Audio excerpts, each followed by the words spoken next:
Welcome to my channel MG the easiest and finest way to learn mathematics, जहां पढ़ेंगे class 11th और 12th के mathematics के सारे कांसेप्ट बहुत ही आसान से। तो उसी फॉर्म को हमने इंटरचेंज किया x और y को आपस में, तो dy by dx के जगह पे हमारा dx by dy आ गया। तो ये तो हो गया हमारे एनसीईआरटी 9.5 हमारा ऑलमोस्ट पूरा फिनिश। और अब हम लोग इसके एग्जांपल्स भी कुछ अच्छे हैं और मिसलेनियस के भी क्वेश्चन, तो मैं एक बंडल बनाकर। Hello students, welcome to my channel MG the easiest and finest way to learn mathematics, जहां पढ़ेंगे क्लास 11th और 12th के मैथमेटिक्स के सारे कांसेप्ट बहुत ही आसान से। तो स्टूडेंट हमारा टॉपिक चल रहा है डिफरेंशियल इक्वेशन, क्लास 12th का एक इंपॉर्टेंट टॉपिक है और ये 6th वीडियो है डिफरेंशियल इक्वेशन का। तो हम लोग लीनियर फॉर्म कर रहे थे और लास्ट वीडियो में हमने लीनियर फॉर्म के क्वेश्चन एनसीईआरटी के एक्सरसाइज 9.5 का 1 to 9 हमने कवर किया था। और जैसा कि मैंने बताया था कि 10th क्वेश्चन में थोड़ा सा कंसेप्ट अलग से लगेगा, जिसमें कि x और y आपस में इंटरचेंज हो जाएंगे। तो वही डिफरेंस मैंने पहले आपको लिख करके दे दिया, आप इसका एक बार स्क्रीनशॉट ले लें, फिर हम लोग क्वेश्चन के साथ इस पूरे टॉपिक को डिस्कस करते हैं। तो फटाफट से देखें हम लोग, जो ओरिजिनल फॉर्म हमारा था dy by dx plus py is equal to q। Last video में हमने ये पूरा डिटेल में क्वेश्चन किया है, कंसेप्ट किया है। अगर नहीं देखा है तो आप जाकर के वापस देखें, फिर ये वीडियो समझ में आएगा, अदरवाइज नहीं। तो dy by dx is equal to py is equal to q।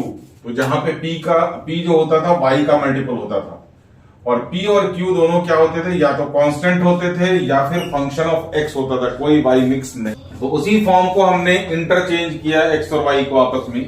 तो dy by dx के जगह पे हमारा dx by dy आ गया और py के जगह पे px हमारा आ गया। तो यहां पे जो x का मल्टीपल होगा वही p होगा, यहां पे जो y का मल्टीपल होता था वही p होता था। और यहां पे p और q इधर कांस्टेंट और फंक्शन ऑफ y, यहां पे x कोई मिक्सिंग नहीं होगा। p और q में आपको x नजर नहीं आना चाहिए, जो कि यहां पे p और q में y नजर नहीं आता था। स्टेप बिल्कुल सिमिलर है, बट x और y आपस में इंटरचेंज हो गए हैं। देखें, पहला हमारा स्टेप होता था आइडेंटिफाई p एंड q, जिसको कि हमने सारे क्वेश्चन में आपको निकाल के दिखाया था। फिर आइडेंटिफाई इंटीग्रेटिंग फैक्टर, IF मैंने शॉर्ट फॉर्म लिखा है, जिसका नाम इंटीग्रेटिंग फैक्टर है, का फॉर्मूला e के पावर p dx होता था। तो वही इस फॉर्मेट में हमारा क्या हो जाएगा, इंटीग्रेटिंग फैक्टर e के पावर p dy हो जाएगा, क्योंकि p जो है हमारा फंक्शन ऑफ y है या फिर कांस्टेंट है। तो उसके बाद हम लोग फॉर्मूला लगाते थे सॉल्यूशन ऑफ डिफरेंशियल इक्वेशन का, y into integrating factor is equal to q into integrating factor dx plus c। तो यहां y के जगह पे रिप्लेस कर देगा कौन, x। तो x into integrating factor is equal to integral of q into integrating factor dy, क्योंकि यहाँ पे फंक्शन हमारा क्या है, सारा y में आने वाला। तो अब यहाँ पे जो दिक्कत आती है सबसे बड़ी, होमोजीनियस में हमारा क्लियर कट कंसेप्ट था कि जहां पे x by y होगा वहां पे हम लोग dx by dy निकाल के चलेंगे। स्टार्टिंग से हमारे को पता होता था कि इसमें dy by dx नहीं है, dx by dy लगने वाला है, लेकिन आपको यहाँ पे उस तरह की फीलिंग्स नहीं आने वाली है। तो थोड़ा सा देखें, हम लोग अपना अप्रोच तो बिल्कुल क्लियर रखेंगे, स्टार्ट वहीं से करना है। जैसे क्वेश्चन हमारा x plus y dy by dx is equal to 1। तो जैसा कि डिफरेंशियल इक्वेशन के स्टार्टिंग में और सारे क्वेश्चन में मैंने आपको बताया है कि सबसे पहले गेटवे जो हमारा होता है वो dy by dx होता है। तो सबसे पहले हम dy by dx को फाइंड करेंगे, और हमें यहाँ पे कुछ भी पता नहीं है कि dx by dy निकालना है या dy by dx। तो सबसे बड़ी दिक्कत लीनियर फॉर्म में यही आती है। तो हम लोग अपने सॉल्यूशन के हिसाब से अगर चलें, क्योंकि आपको क्वेश्चन में नहीं दिया रहेगा कि ये dx by dy का फॉर्मेट है, तो हम लोग अपना dy by dx से निकालेंगे। तो dy by dx अगर हमने निकाला तो ये 1 अपॉन x प्लस वाई आ गया। अब यहां पे देखें ध्यान से कि 1 अपॉन में हमारा x प्लस वाई है, तो इसको तो हम लोग सेपरेट तो कर ही नहीं सकते। This can not be written as 1 by x plus 1 by y, ये तो हो ही नहीं सकता, पॉसिबल ही नहीं है।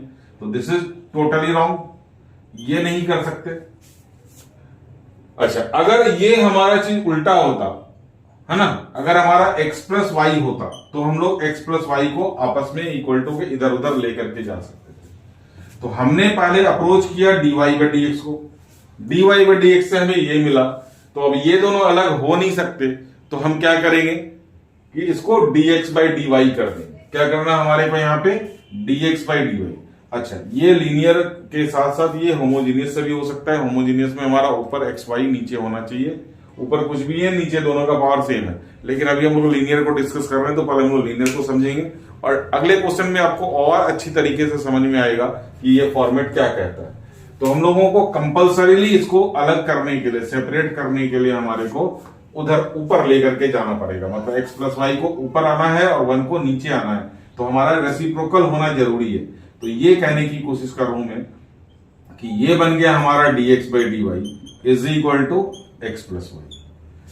तो अभी भी उतनी क्लियरिटी के साथ आप नहीं कर सकते हैं कि सर ये dx बाई dy आपने क्यों किया।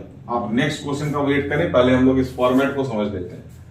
अब ये dx बाई dy बन गया, तो dx बाई dy वाला लीनियर क्या कहलाता है कि px होना चाहिए, मतलब x का मल्टीपल p होता है। तो इसमें से x वाले फंक्शन को क्या करना है, हमारे को इस साइड रखना है। तो इसमें हमारे को p के साथ किसको लेकर के चलना है, x को। तो यहाँ पे x वाला जो टर्म है उसको हम लोग इस साइड लेकर के जाने वाले हैं, और इधर हमारा q क्या होना चाहिए, y होना चाहिए या कांस्टेंट। ऑब्वियसली हम लोग u को क्या करें, y को क्या करेंगे, हम लोग इधर छोड़ेंगे जो हमारा q बनने वाला है। तो ये हमारा बन गया dx by dy minus x is equal to y। अब यहां पे x का मल्टीपल क्या है, x का मल्टीपल यहां पे -1 है। देखिए इसको हम लोग कैसे लिख सकते हैं, dx बाई dy, ये स्टेप में आपको जस्ट एक्सप्लेन करने के लिए लिख रहा हूं। आदत है नीचे dx लिखने की बार बार। तो this can be written as plus -1 into x is equal to y. अब यहां पे x का मल्टीपल क्या हो गया, -1। तो दिस इज योर p, है ना, और ये क्या है आपका q। तो पहला स्टेप में हम लोगों ने क्या लिख दिया, p हमारा -1 हो गया और q हमारा y हो गया। अब अकॉर्डिंगली हम लोग पहले क्या करेंगे, इंटीग्रेटिंग फैक्टर निकालेंगे। तो यहां पे हमारा इंटीग्रेटिंग फैक्टर का फॉर्मूला लग जाएगा e के power integral of p dy, है ना। तो अब यहां पे p हमारा -1 है, तो इंटीग्रेटिंग फैक्टर हमारा बन जाएगा e के पावर इंटीग्रल ऑफ -1 dy, और dy का इंटीग्रल क्या होता है, y होता है। तो e के पावर क्या हो गया, -y। This is your integrating factor. तो इंटीग्रेटिंग फैक्टर बहुत सिंपल सा निकला है। तो चलिए अब हम लोग फटाफट से इसका सॉल्यूशन का फॉर्मूला लगाते हैं। तो our solution of differential equation is x into integrating factor is equal to q into integrating factor dy plus c। तो x के जगह पे x रहेगा, इंटीग्रेटिंग फैक्टर हमारा e के पावर -y है, और यहाँ पे q के जगह पे y है, और इंटीग्रेटिंग फैक्टर e के पावर -y है, dy है। तो ऑब्वियसली इसमें क्या लगना हमारा, आइलेट, इंटीग्रेशन बाय पार्ट। दो फंक्शन है, ये हमारा। तो फटाफट से हम लोग यहाँ पे ये फर्स्ट फंक्शन और ये सेकंड फंक्शन इंटीग्रल की तैयारी करें, है ना। इसमें छोटा सा इंटीग्रल है तो आई लेने की जरूरत नहीं है। अच्छा, प्लस सी यहां पे रहेगा।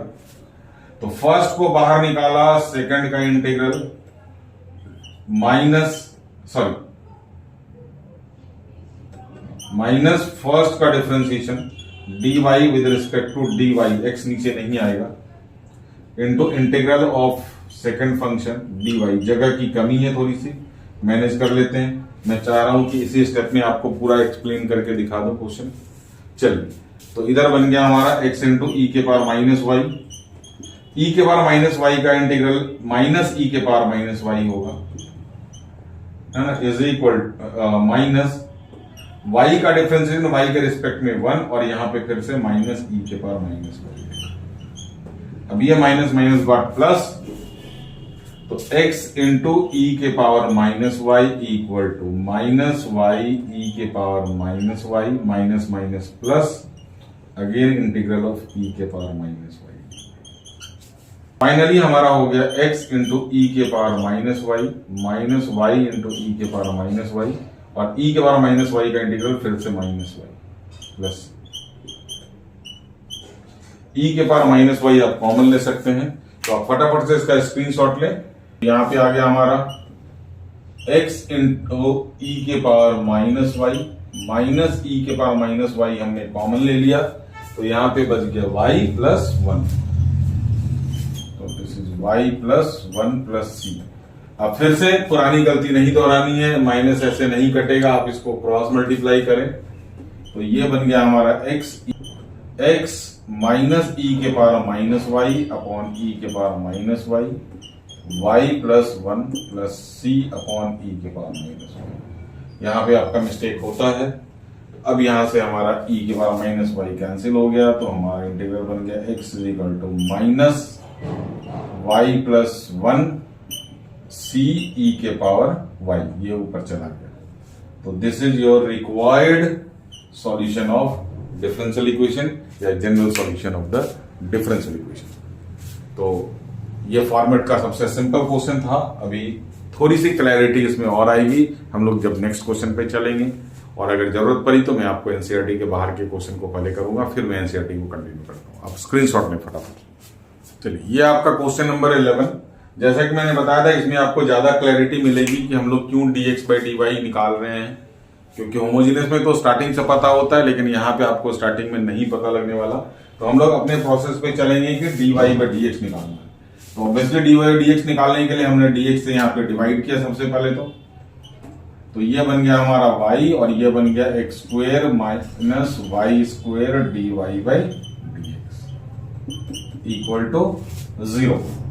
तो पहले खूबसूरती से आप dy by dx तसल्ली से निकालें। तो dy by dx will be, ये वाला y चला गया उस तरफ तो माइनस, और ये बन गया हमारा नीचे x square minus y square. अगर इस माइनस को हम लोग हटाना चाहते हैं तो हम लोग इसको क्या लिख सकते हैं, dy by dx is equal to y upon y square minus x. ठीक है, तो ये बन गया हमारा dy by dx। अब हम लोग चलते हैं अपने कंसेप्ट के ऊपर। क्वेश्चन पेपर में आपको कभी नहीं मिलेगा या प्रॉब्लम में कभी नहीं मिलेगा कि ये होमोजेनियस डिफरेंशियल इक्वेशन है या लीनियर फॉर्म है, आप इसको सॉल्व करें। तो सबसे पहले y और x ऊपर नीचे दोनों में है, तो सबसे पहले हमारा फर्ज बनता है कि इसको होमोजेनियस के लिए चेक करें। तो होमोजेनियस में यहाँ पे पावर क्या है, y के पावर 2 है, यहाँ 1 है, यहाँ 1 है। तो होमोजेनियस तो हमारा हो गया फेल। होमोजेनियस तो ये किसी हालत में हो ही नहीं सकता। अब जरा देखें यहाँ पे, फिर होमोजेनियस नहीं है तो क्या है फिर ये। अब ये y अकेला ऊपर है, नीचे 2 है, क्या हम इसको ये लिख सकते हैं y upon y square minus y upon x. ये तो कभी ऐसे हालात, अच्छा ये मैं इसलिए आपको लिख के दे रहा हूं कि ये ऐसे नहीं अलग हो सकता है। लेकिन फर्ज करें कि ये वाला आपका रेसिप्रोकल है। क्या है ये, अगर हम लोग मान के चलें कि अगर ये सिचुएशन रहता तो फिर हम लोग क्या करते हैं, y square upon y minus x by y. ये काम आपका हो सकता था जब ऐसा। तो ये मैं आपको इसलिए करके दे रहा हूं कि हम लोग इस सिचुएशन से अभी डील करने वाले हालत में नहीं है कि ये सेपरेट नहीं हो सकता। लेकिन अगर इसका रेसिप्रोकल हमें मिल जाता इस तरफ, ये ऊपर आ जाता और ये नीचे बन जाता, तो we can separate like this. तो जब हमारा इस तरफ से होता, क्योंकि इस सिचुएशन में तो हमारे हाथ बंधे हुए हैं, तो इसीलिए हमने क्या किया, इसको रेसिप्रोकल करने की कोशिश करी, तो ये वाला भी क्या हो जाएगा, रेसिप्रोकेट हो जाएगा। तो यहां आपको ये चीज हर डिफरेंशियल इक्वेशन में अगर वो dx by dy का फॉर्म है तो please check it like this. नहीं तो आप रट्टा लगा करके नहीं निकाल सकते कि हाँ सर इसमें dx by dy लगा लेंगे। इसके अलावा और कोई हमारे पास टूल है ही नहीं इसको पहचानने का। अब आप यहाँ पे ये होमोजेनियस आपने रिजेक्ट कर दिया, ये दो सेपरेट हो नहीं सकते, तो इसके सेपरेट होने का चांसेस क्या है कि अगर ये इसको मैं ऊपर ले जाऊं, तो जब हम इसको ऊपर ले जाएंगे की बात हमने सोची, तो ऑब्वियस सी बात है ये भी क्या हो जाएगा, हमारा रेसिप्रोकल हो जाएगा। तो dx by dy अगर हम लोग करेंगे तो ये बन गया हमारा y square minus x upon y. Now you can separate it, dx by dy is equal to y square upon y minus x upon y, है ना। तो मैं यहीं पे इसको लिख देता हूं। तो अब यहां पे देखें ध्यान से, अगर मैं फॉर्म से कंपेयर, ये चलिए एक स्टेप और में dx by dy, ये इधर से जा रहा है आपका, is equal to y square upon y क्या हो गया, y minus x by y. अब थोड़ा सा आप रिकॉल करें हमारे फॉर्म को। dx by dy में क्या होता था सर, dx by dy में यहां पे पी वाई ना होकर के पी एक्स होता था और इधर क्यू होता था। तो x वाला टर्म हमारा इधर आना चाहिए, तो इन दोनों में x किस में है, इसमें, तो ये वाला term should be transferred here, है ना। इस टर्म को हम लोग इधर ले आएंगे और इधर हमारा y रह जाएगा। तो q और p दोनों ही हमारा क्या है, फंक्शन ऑफ y और कांस्टेंट। तो आप इसको थोड़ा सा एक बार मेडिटेट करें अच्छी तरह से, मैंने क्या बोला है अभी। कि इन दोनों में जाएगा कौन, ये फॉर्म आप लिख लें अगर स्टार्ट कर रहे हैं, अगर आपको आता है तो अच्छी बात है। तो इस फॉर्म में हमारा p के साथ जो x के साथ है वो वाला टर्म इधर, तो इसमें हम लोग किसको लेकर के आएंगे, जिसमें x वाला टर्म है वही आएगा और इधर हमारा y वाला टर्म ये छूट जाएगा। तो चलिए हम लोग इसको आगे चलते हैं। तो हमने फैसला कर लिया x बाय वाई को इधर लेकर के आने का। तो अब आपका बन गया dx by dy plus x into 1 by y is equal to y. Now अब आप देखें x का जो मल्टीपल होगा वही p होगा। ये क्या हो गया हमारा p और ये क्या हो गया हमारा q, और ये दोनों देख लीजिए फंक्शन ऑफ आपका y ही है। तो इतनी मेहनत आपको लीनियर का अगर dx बाई dy फॉर्म आता है तो आपको करनी पड़ेगी। आपको पहले से अगर पता लग जाता है, आप डायरेक्टली चेक कर सकते हैं कि यहीं से कि ये नीचे आने वाला है। अगर आपकी नजर वहां तक जाती है फोर साइड तो आप डायरेक्टली dx बाई dy निकाल सकते हैं। अदरवाइज नॉर्मल बच्चों के लिए तो यही प्रोसेस है। आप अगर इंटेलिजेंट हैं, होशियार हैं, तो यहीं से मेडिटेट कर लेंगे dy बाई dx में ये नीचे जाएगा, ये ऊपर जाएगा, नीचे से सेपरेट हो नहीं सकता तो इसको ऊपर लेके जाना है, इसलिए हमने dx बाई dy निकालना। सिंपल सी बात है, दोनों के लिए मैंने बता दिया। तो अब हमारा यहाँ पे p क्या बन गया बच्चों, p बन गया सर 1 बाई वाई और q क्या बन गया अगेन y। तो फटाफट से फॉर्मूला लगाए इंटीग्रेटिंग फैक्टर का, e के power integral of p dy, p हमारा 1 बाई वाई dy, तो ये बन गया e के पावर log mod y, है ना। और मैंने पिछले वीडियो में एक कंसेप्ट लिख करके दिया था आपको, e के पावर log के साथ जो भी होता है वही यहाँ पे कॉपी पेस्ट होता है। सबको यहाँ पे कोफिशिएंट इसका क्या होना चाहिए, 1 होना चाहिए, क्योंकि यहाँ पे बेस इसका e है। तो इंटीग्रेटिंग फैक्टर हमारा क्या बन गया y। अब हम लोग सॉल्यूशन का फॉर्मूला लगा लें। सॉल्यूशन ऑफ डिफरेंशियल फॉर्मूला है हमारा x into integrating factor is equal to q into integrating factor dy plus. तो फॉर्मूले में डालें x इंटू इंटीग्रेटिंग फैक्टर है हमारा y is equal to q भी हमारा क्या है y इंटू y है integrating factor dy plus c, x into y square का integral y cube by 3 plus c। y को आप नीचे लेकर के आए, फिर कैंसिल करें तो हमारा आंसर परफेक्ट आ जाएगा। चलिए, तो x इज इक्वल टू क्या हो गया बच्चों, y cube upon 3 y plus c upon y। तो x is equal to y square by 3 plus c upon y is the. आप इस फॉर्मेट में आंसर को छोड़ सकते हैं। तो ये था इसका एक्सप्लेनेशन का कि कहां पे हम लोगों ने dx बाई dy लगाना है। अभी आगे भी क्वेश्चन आएंगे तो थोड़ा सा प्रैक्टिस करने के बाद हो सकता है आपको पहले से पता लग जाए। जैसा कि मैंने बताया, इंटेलिजेंट बच्चे जो ज्यादा प्रैक्टिस करते हैं उनको पता लग जाता है, तो आपको भी पता लग जाएगा। चलिए हम लोग नेक्स्ट क्वेश्चन पे चलते हैं। चलिए हमारा आ गया क्वेश्चन नंबर 12। तो x plus 3y square dy by dx is equal to y है। y इज ग्रेटर देन 0, तो मोस्ट प्रॉब्ली यहाँ पे y के साथ log का टर्म आने वाला है। तो फटाफट से हम लोग dy बाई dx को फ्री करते हैं। तो हमारा dy by dx is equal to आ गया y upon x plus 3y square. अब देखिए फिर से सिचुएशन वहीं बैठ गया। अगर इन सबके ऊपर पावर सेम होता तो होमोजीनियस होता, लेकिन पावर डिफरेंट है और नीचे से ये सेपरेट हो नहीं सकता, जिसको अभी मैंने डिटेल में बताया था। तो हम लोगों ने क्या करना है, इसका dx बाई dy निकालना। तो अब थोड़ा सा आपको समझ में आ जाएगा, तभी मैंने बोला था एक दो क्वेश्चन की वेटिंग है, आपको बिल्कुल क्लैरिटी के साथ कंसेप्ट आएगा दिमाग में समझ में। तो x upon y is equal to 3y square upon y, तो ये बन गया आपका 3y। अब आपको पता है कि किधर लेकर के जाना है, dx बाई dy में क्या होना चाहिए, px होना चाहिए। क्या होना चाहिए, px, x का मल्टीपल। तो x वाले टर्म को हमारे को dx बाई dy के तरफ लेकर के जाना है। तो ये बार बार dx नीचे आ जाता है मेरे, तो dx बाई dy इधर हो गया हमारा -1 बाई वाई इंटू एक्स, क्योंकि हमने x को सेपरेट ही रखना है। तो आपका बन गया p और ये बन गया q। तो फटाफट से p और q लिखे और इंटीग्रेटिंग फैक्टर निकालना शुरू करें। -1/y और क्यू बन गया आपका 3y। तो फटाफट से हम लोग इंटीग्रेटिंग फैक्टर निकालें। अब फॉर्मूला में नहीं लिख रहा इंटीग्रेटिंग फैक्टर का, e की power integral of -1/y dy। तो ये हमारा बन गया e के पावर -log y। अब ध्यान से देखें, ये मैंने इसलिए अभी मिटाया नहीं है कि log का कोफिशिएंट +1 होना चाहिए। यहां पे log का कोफिशिएंट क्या है सर, 1 ही तो है, लेकिन यहां इसके साथ क्या लगा हुआ है देखो बच्चों, -1 लगा हुआ है। दिस इज बेसिकली -1 है ना, -log y। तो ये कहां चला जाएगा, ये चला जाएगा y के ऊपर पावर। तो हमारा इंटीग्रेटिंग फैक्टर कुछ इस तरह से दिखेगा, e के पावर log y के पावर -1।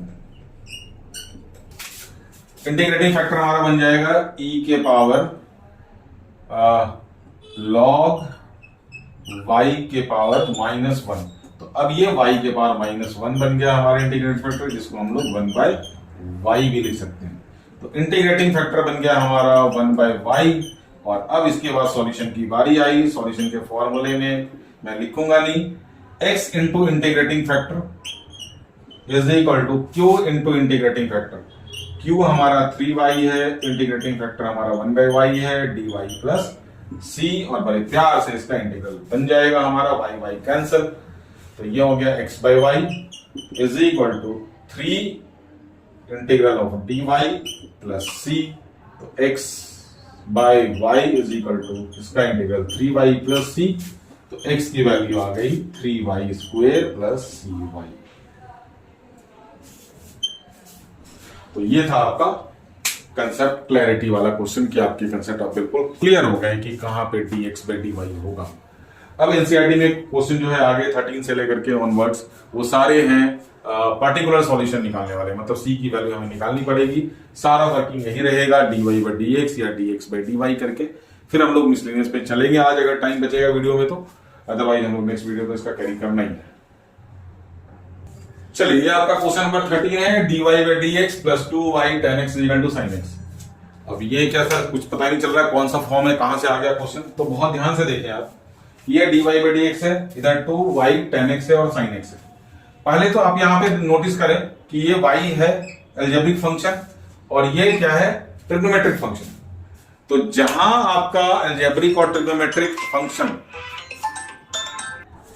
तो एक बात ध्यान रखिए, जहां आपका ट्रिग्नोमेट्रिक फंक्शन के साथ अलजेब्रिक फंक्शन मिक्स हो जाए तो 95% केसेस में आपका लीनियर ही बनेगा। होमोजीनियस तो बन ही नहीं सकता, होमोजीनियस तो आप भूल जाइए। होमोजीनियस के लिए आपको एंगल देखते ही पता लग जाएगा कि एंगल में है सर अलजेब्रिक है, एंगल आपका y/x है, फिर आप x और y ढूंढे, कोई दिक्कत नहीं है। वो तो होमोजीनियस एकदम से पता लगेगा जब ट्रिग्नोमेट्रिक है और अलजेब्रिक में आपको एंगल में y/x या x में y दिख जाएगा।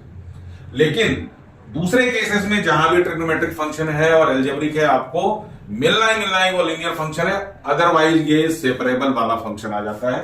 तो बहुत कम चांसेस हैं उस तरह के क्वेश्चन सेपरेबल के कि आपको मिलेंगे, बट मैक्सिमम केसेस में जो आपको क्वेश्चन आते हैं, मैं इसकी बात कर रहा हूं। क्वेश्चन तो सेपरेबल में भी बहुत सारे हैं जिसमें अलजेब्रिक और ट्रिग्नोमेट्रिक है, लेकिन इस तरह से मिक्स क्वेश्चन अगर अलजेब्रिक और ट्रिग्नोमेट्रिक का होता है तो मैक्सिमम केसेस में आपका लीनियर ही बनने वाला है। तो आप इस बात को थोड़ा सा लिख लें कहीं पे कि whenever there are both algebraic and trigonometric function, maximum chances you have to check it whether it is linear or not। तो लीनियर के लिए फटाफट से हमारे को क्या करना पड़ता है, मैं एक्चुअल आपका ग्राउंड लेवल पे बता रहा हूं। जब आप क्वेश्चन अटेम्प्ट करेंगे तो क्वेश्चन क्या बनता है, dy/dx plus py is equal to q।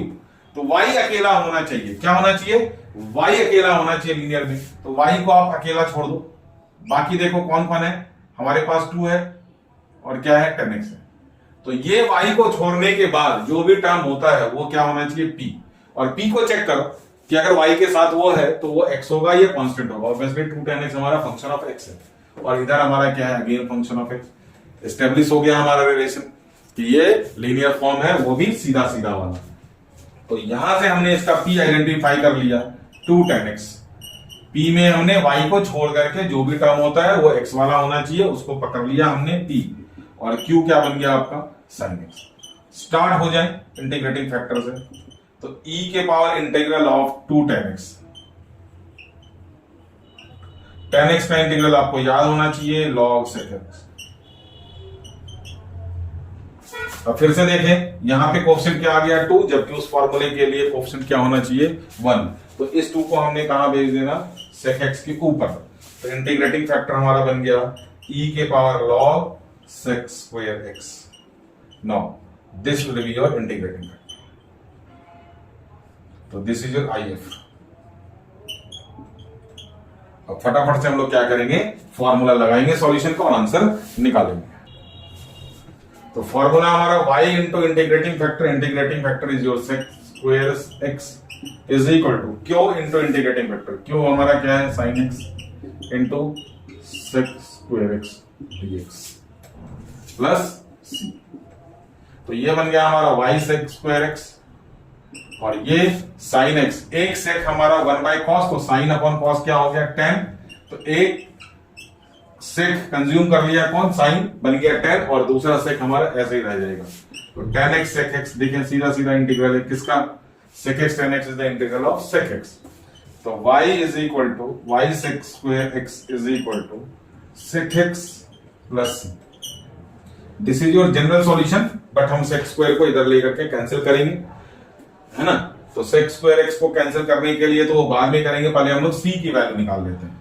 तो c की वैल्यू निकालने के लिए हमारे को क्या करना है, y 0 रखना है और x को क्या रखना है पाई बाई 3, है ना। तो आप यहीं पे रख दे y को 0, तो ये 0 हो जाएगा 0 इंटू एनीथिंग, और ये हो गया हमारा sec pi by 3 plus c।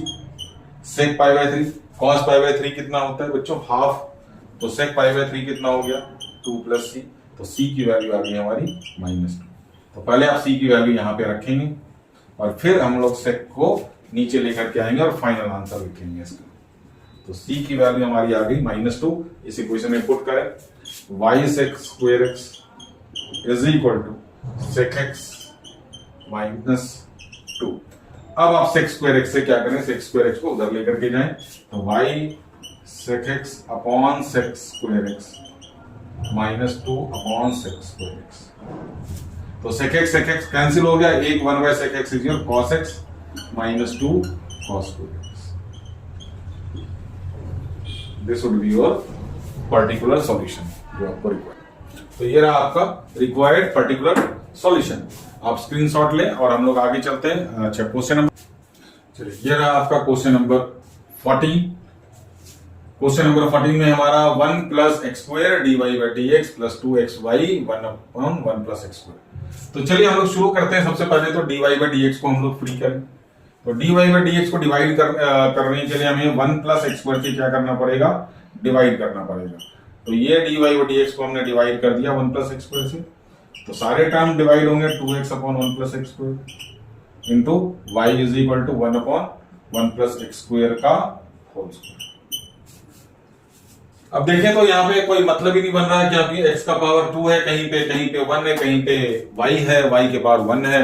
तो होमोजेनियस का तो सवाल पैदा होता नहीं है। हम लोग इसको लीनियर में फिट करेंगे और लीनियर में फिट करने के लिए dy by d x is equal to py होना चाहिए। तो y का मल्टीपल क्या है उसको चेक करें। This is the multiple of 1। और सबसे बड़ी बात, ये सारा फंक्शन किसका, x का, इज इक्वल टू q भी क्या है, फंक्शन ऑफ x। स्टेब्लिश हो गया रिलेशन हमारा लीनियर का। तो p को फटाफट से लिखे हम लोग 2x upon 1 plus x square. Sir इतना बड़ा p हो सकता है, p जितना मर्जी उतना बड़ा हो सकता है। तो q हमारा क्या हो गया 1 अपॉन 1 प्लस एक्स स्क्वायर का होल स्क्वायर। फटाफट से इंटीग्रेटिंग फैक्टर निकालें। इंटीग्रल e के power integral of p dx। तो 2x 1 plus x square dx correct है। 1 प्लस एक्स स्क्वायर का डेरिवेटिव क्या है हमारा 2x। तो 1 प्लस एक्स स्क्वायर को t लेट करेंगे तो 2x dx क्या बन गया हमारा dt बन गया। क्लियर है ये, 2x dx क्या बन गया हमारा dt। अब यहां पे हमारा इंटीग्रेटिंग फैक्टर निकल के आएगा e के power integral of dt upon t which is equal to e के power log t which is equal to t। ये देखिए ये बन गया हमारा t। तो इंटीग्रेटिंग फैक्टर t की वैल्यू आप पुट कर दें। Integrating factor is 1 plus x square, क्योंकि t की वैल्यू हमारी यही थी। This is your integrating factor. Solution का फॉर्मूला लगेगा y into integrating factor 1 plus x square is equal to integral of q into integrating factor. q है हमारा 1 plus x square का whole square into integrating factor है 1 plus x square dx plus c।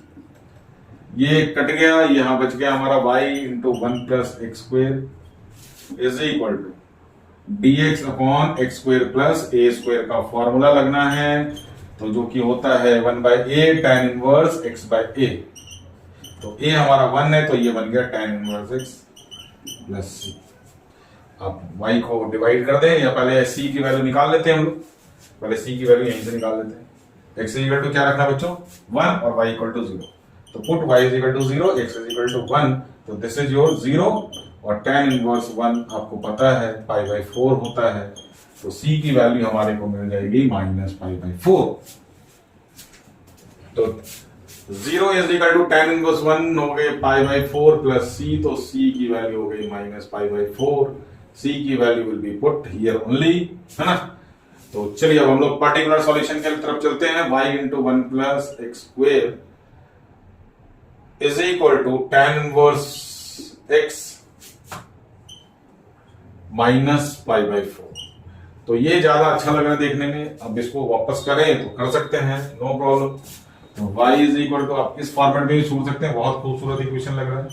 tan inverse x upon 1 plus x square minus pi by 4 into 1 upon 1 plus x, ये भी कर सकते हैं। Either will be your correct answer. एक बार answer आप tally कर लें क्या है इसका। तो आंसर आपका इसी फॉर्मेट में दे रखा है, आप इसको रहने दें, ये ज्यादा खूबसूरत है। तो चलिए अब हम लोग चलते हैं क्वेश्चन नंबर 15 की तरफ। चलिए हम लोग क्वेश्चन नंबर 15 के ऊपर dy by dx minus 3y cot x sin 2x, x का फंक्शन y को छोड़ करके सारा x का फंक्शन आइडेंटिफाई हो गया लीनियर, p निकाले माइनस 3 cot x और q निकाला sin 2x।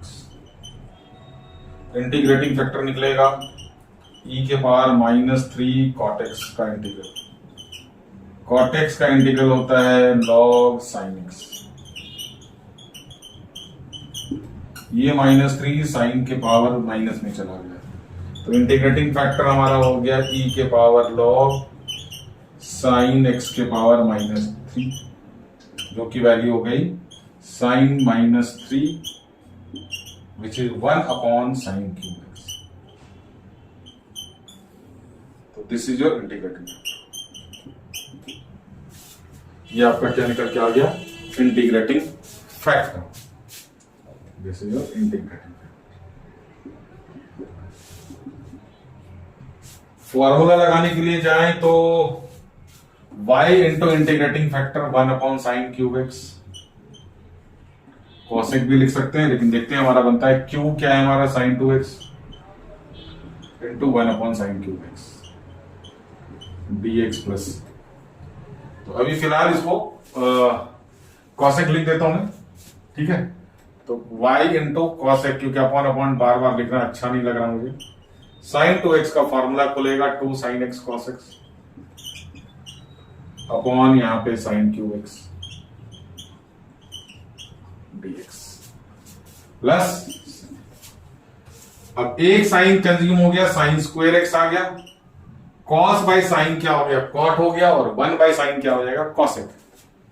ध्यान से देखें फिर से, ये cosec cube x is equal to 2 बाहर, साइन साइन कैंसिल, 2 साइन बचा, एक साइन कॉस खा गया तो बन गया ये कॉट एक्स, और दूसरा 1 बाय साइन बच गया कॉसेक एक्स। और cosec x cot x का इंटीग्रल होता है माइनस cosec x, तो y cosec cube x is equal to minus 2 cosec x plus c। तो यहीं से हम लोग c की वैल्यू निकालते हैं, फिर हम लोग पर्टिकुलर सॉल्यूशन बनाएंगे। y को उधर रख करके y की वैल्यू 2 रखनी है, x की जगह पे पाई बाई 2 रखना है, तो y की वैल्यू 2 रखेंगे और x की जगह पे पाई बाई 2 रखेंगे। तो 2 into cosec cube pi by 2 minus 2 cosec pi by 2 plus C. अच्छा, साइन पाई बाई 2 1 होता है, तो कॉसेक पाई बाई 2 भी क्या होगा 1 ही होगा। तो 2 इंटू 1 कितना हो गया, कॉसेक क्यूब भी कितना हो जाएगा 1, तो 2 इज इक्वल टू ये भी माइनस 2 प्लस सी। तो यहां से हमारे को सी की वैल्यू मिल गई -2 -2 प्लस हो गया ये, और ये हो गया 4। तो c की वैल्यू कितनी निकल के आ गई बच्चों 4। अब यहाँ पे c की वैल्यू 4 रखे, फिर देखते हैं हम लोग क्या क्या कर सकते हैं। तो y into cosec cube X था original equation, -2 into cosec X था, प्लस c की जगह पे क्या रखना हमने 4। तो अब यहाँ पे चलिए इसको तैयार कर लें, फिर इसको इधर लेकर के आएंगे। y is equal to 2 cosec x upon में कॉसेक क्यूब एक्स। आप बोलोगे सर आप इतने सारे स्टेप्स क्यों लिखते हो, तो मैं आपको बिल्कुल मैं पहले बता दूं बोर्ड के हिसाब से सीबीएसई के हिसाब से आंसर सॉल्यूशन दे रहा हूं कि उनको एग्जैक्ट में क्या चाहिए होता है। अगर आप स्टेप मिस कर सकते हैं करते हैं तो आप मार्क्स लूज कर सकते हैं। तो एक कॉसेक कैंसिल हो गया, 1 अपॉन कॉसेक स्क्वायर हो गया बच्चों 2 साइन स्क्वायर। अच्छा यहाँ पे माइनस था, यहाँ पे माइनस है, और प्लस यहाँ पे 4 साइन क्यूब एक्स। इक्वेशन देखने में अच्छा लगे तो आप इसको ऐसे लिख सकते हैं y इज इक्वल टू 4, या तो आप इसका 2 साइन स्क्वायर एक्स कॉमन ले सकते हैं, 2 साइन स्क्वायर एक्स कॉमन ले लिया है ना।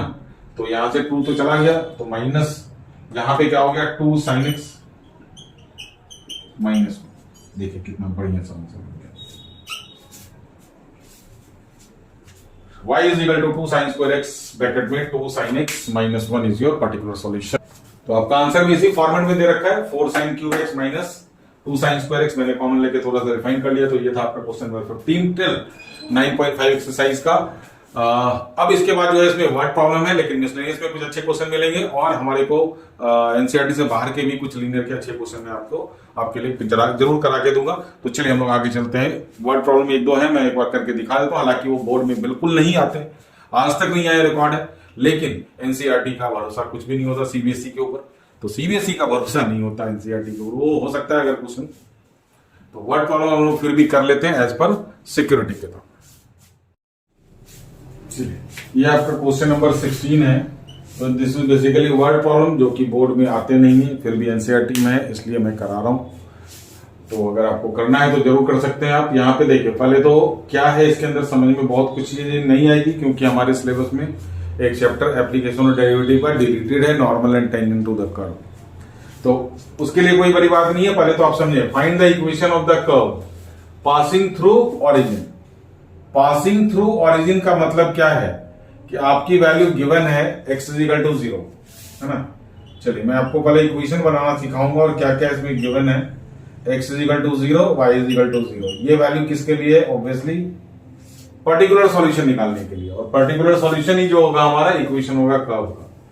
Given that slope of tangent to the curve, इस पूरे टर्म का मतलब होता है dy by dx at any given point. तो उसको हम लोग ऐसे डिनोट करते थे उस चैप्टर में। Slope of tangent to the curve एक पूरा एक टर्म है जिसका सिंबल होता है dy बाई dx। अगर किसी पॉइंट पे है तो उस पॉइंट को आप लोग डिनोट कर सकते। तो slope of the tangent to the curve, है ना, at any point x, y is equal to the sum of coordinate of the point. Coordinate of the point क्या होता है? x एंड y होता है, और सम कहने का मतलब क्या हो गया? इन दोनों का क्या? प्लस। तो dy बाई dx इज, है ना, equal to the sum of the, खत्म का। ये बन गया आपका डिफरेंशियल इक्वेशन। आप इसको सॉल्व कर दें, पर्टिकुलर सॉल्यूशन निकाल दें, आपका कर्व का इक्वेशन आ जाएगा फटाफट से। तो dy बाई dx है, तो इधर कौन सा आना चाहिए? py। तो dy by dx plus -1 into y मैंने आपको सेपरेट करके दे दिया। ये देखिए q बन गया, ये आपका p बन गया। तो p इज इक्वल टू हो गया हमारा -1 and q is equal to हो गया x। तो इंटीग्रेटिंग फैक्टर हमारा निकल के आ गया e के power integral of -1 dx which is equal to e के power -x। This is your, है ना, इंटीग्रेटिंग फैक्टर।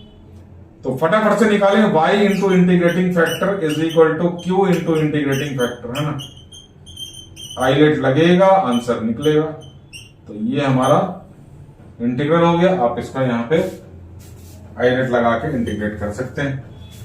तो फर्स्ट फंक्शन हमारा x है, सेकंड फंक्शन हमारा e माइनस एक्स, तो y इंटू ई के पावर -x, फर्स्ट बाहर रहेगा, सेकंड का इंटीग्रल माइनस फर्स्ट का डिफरेंशिएशन इंटू सेकंड का इंटीग्रल, फिर होल का इंटीग्रल।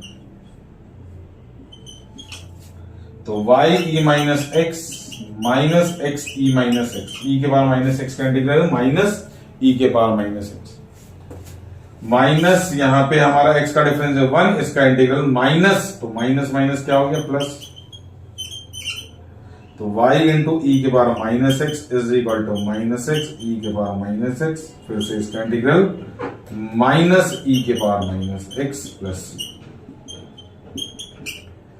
माइनस ई के पावर एक्स आप कॉमन ले लें, तो y ई के power minus x is equal to minus E के पावर माइनस एक्स हमने कॉमन ले लिया, तो बच गया यहाँ पे x प्लस 1 है ना प्लस सी। तो यहीं से पहले हम लोग c की वैल्यू निकाल लेते हैं, फिर इसको क्या करेंगे हम लोग यहाँ पे पुट कर देंगे, you will get the particular solution and that will be your equation of the given curve. तो x की वैल्यू 0, y की वैल्यू 0, क्योंकि कर्व पास कर रहा है हमारा ओरिजिन से, तो 0 इंटू एनीथिंग क्या हो गया हमारा 0 हो गया, माइनस ई के पावर 0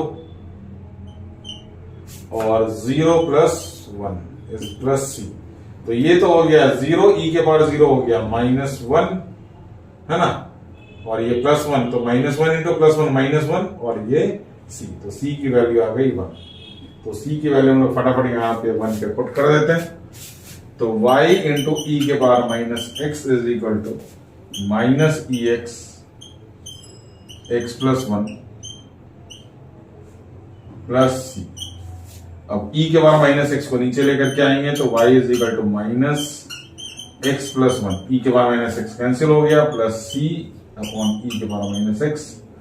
अगर ढंग से लिखना चाहते हैं तो y को इधर आप इसको लेकर के आ जाए, अदरवाइज अच्छा ये तो हमारा ऊपर चला जाएगा। तो फाइनल इक्वेशन में यहां पे लिख देता हूं, y is equal to minus x plus 1 plus E के पावर एक्स इंटू सी, क्योंकि ई के पावर माइनस एक्स ऊपर आकर के क्या हो गया प्लस। तो ये था छोटा सा वर्ड प्रॉब्लम, बस आपको ये चीज बनाना है, इसमें थोड़ा सा सीखना पड़ेगा वर्ड प्रॉब्लम की वजह से, बाकी तो सारा कुछ सेम प्रोसेस। चलिए फिर से मिलता जुलता सवाल, find the equation of the curve passing through point 0,2। तो सबसे पहले आपने क्या पकड़ लिया, x is equal to 0, y is equal to 2, ये है हमारा पर्टिकुलर सॉल्यूशन के लिए।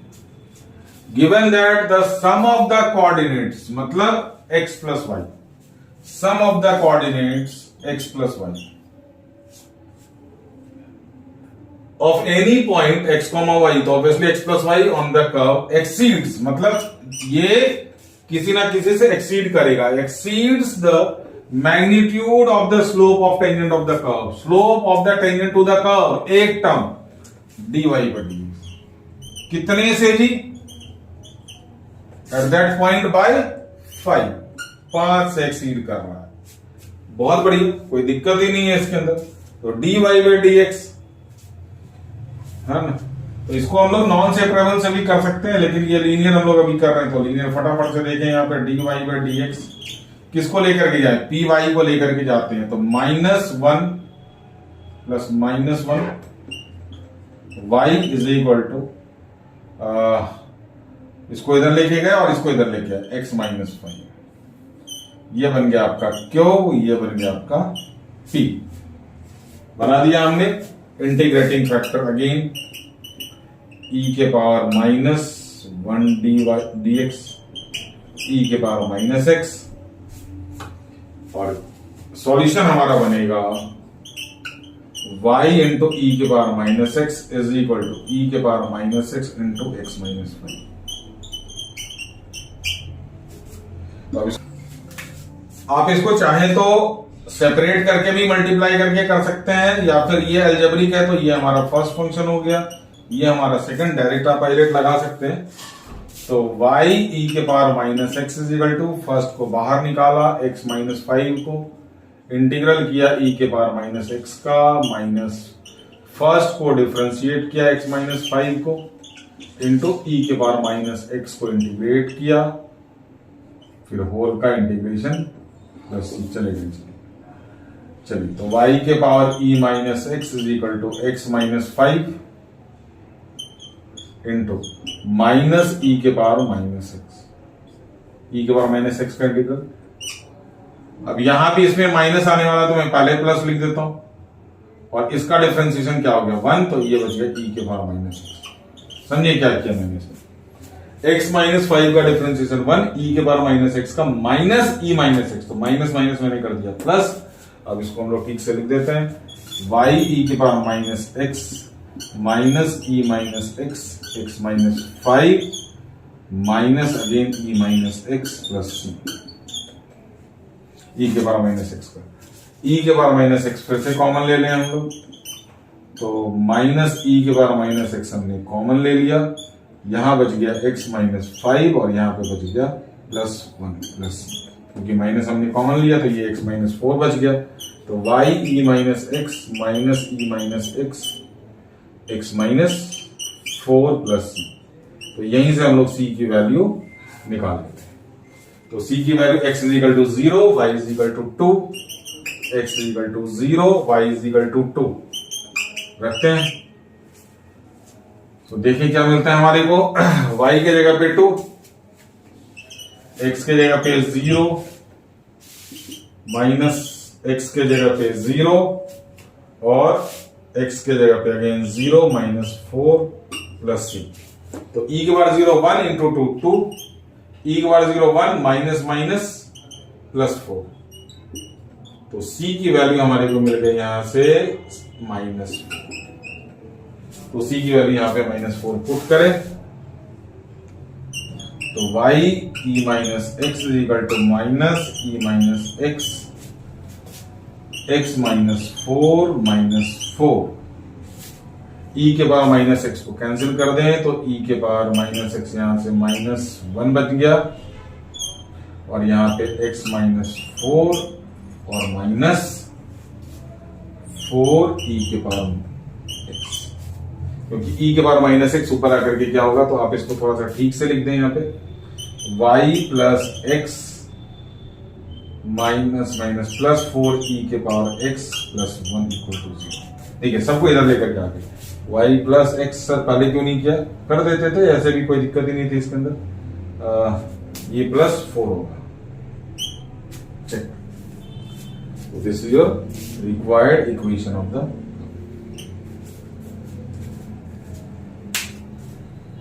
स्क्रीनशॉट ले सकते हैं इसका।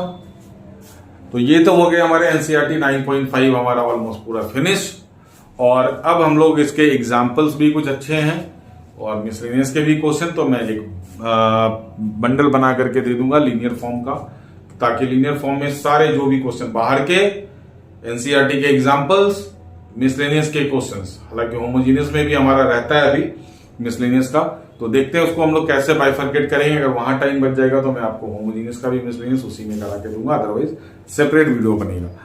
तो आज के लिए इतना ही। अगर वीडियो से कुछ भी आपको बेनिफिट मिलता है तो वीडियो को लाइक और चैनल को सब्सक्राइब करें और अपने दोस्तों के साथ शेयर करके अपने बोर्ड के प्रिपरेशन को आगे बढ़ाएं।